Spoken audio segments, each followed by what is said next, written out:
সকলকে স্বাগতম জানাচ্ছি মুক্তাগাছার ইতিহাস মিডিয়া ইউটিউব চ্যানেলে।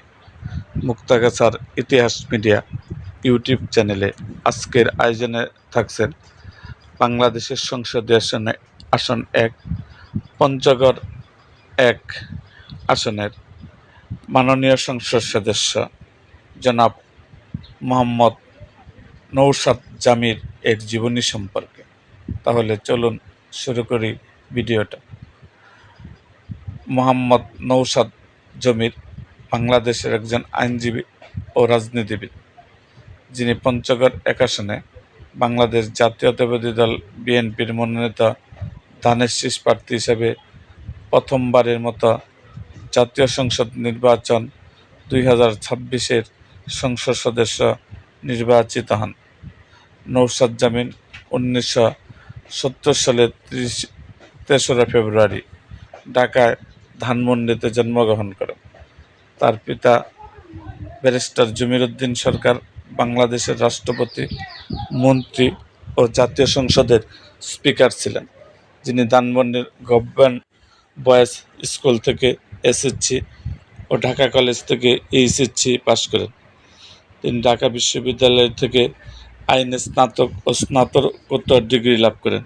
তিনি হার্ভার্ড বিশ্ববিদ্যালয় থেকে এলএলএম এবং অক্সফোর্ড বিশ্ববিদ্যালয় থেকে কর বিষয়ে স্নাতকোত্তর ডিগ্রি অর্জন করেন। পরবর্তীকালে তিনি লিঙ্কস ইন থেকে বারলট সম্পন্ন করেন। নৌশাদ জামির বাংলাদেশ জাতীয়তাবাদী দল বিএনপির আন্তর্জাতিক বিষয়ক সম্পাদক। তিনি ত্রয়োদশ জাতীয় সংসদ নির্বাচন ২০২৬-এ পঞ্চগড় ১ সংসদীয় আসন থেকে ধানের শীষ প্রতীক নিয়ে নির্বাচন করে বৈষম্য বিরোধী আন্দোলনের প্রথম সারির নেতা সার্জিল আলমকে পরাজিত করে সংসদ সদস্য নির্বাচিত হন। এছাড়াও তিনি বিএনপির চেয়ারপারসনের ফরেন অ্যাফেয়ার্স অ্যাডভাইজারি কমিটির সদস্য। পঞ্চগড় অঞ্চলের ব্যাপক উন্নয়নের জন্য তার সুদূরপ্রসারী পরিকল্পনার কারণে তিনি উত্তরবঙ্গের স্বপ্নদর্শী নেতা নামে পরিচিত। বর্তমানে তিনি ঢাকার judicial chambers and head of chamber হিসেবে দায়িত্ব পালন করছেন। তার আইনচর্চা মূলত কর্পোরেট আইন, ইসলামী অর্থায়নে এবং সাংবিধানিক নিয়ে আবর্তিত। কর্মজীবনে প্রধানমন্ত্রীর কার্যালয়ের পরিচালক এবং স্বরাষ্ট্র মন্ত্রণালয়ের আইন উপদেষ্টার মতো গুরুত্বপূর্ণ পদে কাজ করেছেন নৌশাদ।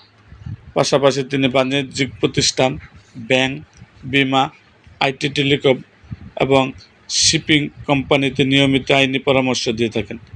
বাংলাদেশের এইচএসবিসি এর আমানত পোর্টালের জন্য শরিয়া সম্মত পণ্যগুলো তার তদারকিতে তৈরি।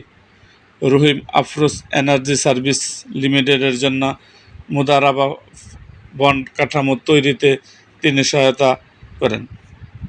ইনফ্রাস্ট্রাকচার ইনভেস্টমেন্ট ফ্যাসিলিটেশন সেন্টার এর পরামর্শক হিসেবে তিনি চট্টগ্রাম বন্দরে নিউ মোরিং কন্টেইনার টার্মিনালের জন্য কনসেশন চুক্তি এবং বিটিআরসি এর সেলুলার লাইসেন্স নিলামের নির্দেশিকা তৈরিতে সহায়তা করেন।